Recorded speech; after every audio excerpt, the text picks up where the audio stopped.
اعوذ باللہ من الشیطان الرجیم، بسم اللہ الرحمن الرحیم۔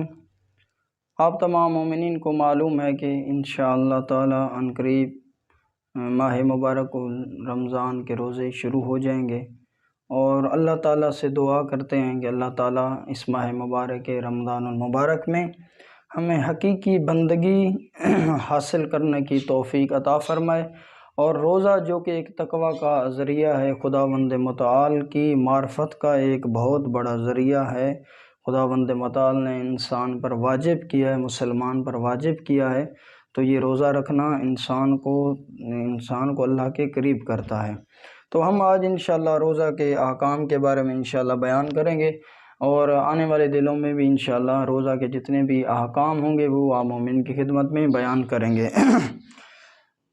روزہ شریعت مقدس اسلام میں روزے سے مراد کے مکلف کھانے پینے کی چیزوں اور ان چیزوں سے کیا کرے، پرہیز کرے جن کو اللہ تعالیٰ نے کیا کیا ہے، حرام قرار دیا ہے، یا جن کی وجہ سے انسان کا کیا ہے، روزہ باطل ہو جاتا ہے۔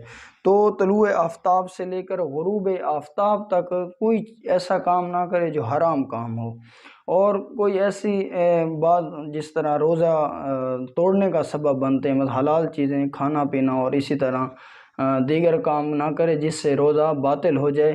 اس سے پرہیز رہنا اور اس سے دور ہونا، یہ کیا ہے، شریعت مقدسہ نے اس کو روزہ کہلایا ہے۔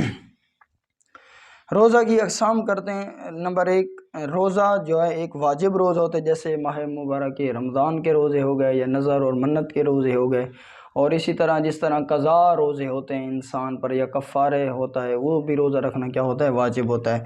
اسی طرح مستحبی روزے ماہ رجب یا ماہ شعبان یا دیگر ایام جو مفاتیح الجنان میں یا دیگر شریعت مقدسہ کی کتابوں میں ذکر کیے گئے ہیں، ان میں روزے رکھنا یہ مستحبی روزے ہوتا ہے۔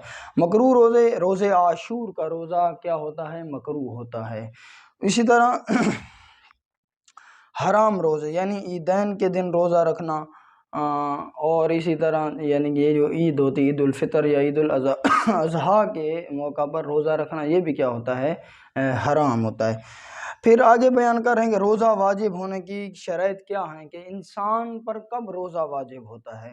تو پہلی شرط یہ ہے کہ انسان کیا ہو، بالغ ہو، عاقل ہو، عقل رکھتا ہو، دیوانہ نہ ہو، پاگل نہ ہو، اور قادر ہو یعنی قدرت بھی رکھتا ہو، یعنی کہ کسی کی غلامی یا کسی کے اس کے اختیار میں ہو، کہ قدرت رکھتا ہو، طاقت بھی رکھتا ہو، یعنی جسمانی اور ویسے بھی قدرت رکھتا ہو، غش میں نہ ہو یعنی بے ہوشی کی حالت میں نہ ہو۔ پانچویں، جو مسافر نہ ہو، کیونکہ مسافر کا روزہ قصر ہوتا ہے، آگے انشاءاللہ حکام بیان کریں گے مسافر کے۔ اسی طرح حیض اور نفاس سے عورت جو ہے وہ پاک ہو، وہ روزہ رکھ سکتی ہے۔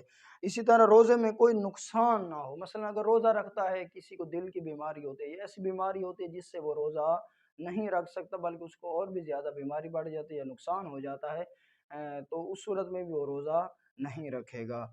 اسی طرح حرج نہ ہو، یعنی روزہ رکھنے میں اس کو کوئی تنگی، مشکل، شرعی عذر یعنی کہ حرج اس کو نہ آ رہا ہو، کوئی مشکل پیش نہ آ رہی ہو، یعنی تکلیف دہ نہ ہو، کوئی حرج نہ ہو اس کو، اس وقت کیا ہوتا ہے، انسان پر روزہ واجب ہوتا ہے۔ یہ انشاءاللہ یہ احکام تھے، روزے کی اقسام تھے، روزے کی تعریف کی ہم نے، اور جو روزہ واجب ہونے کی شرائط بیان کی آج ہم نے۔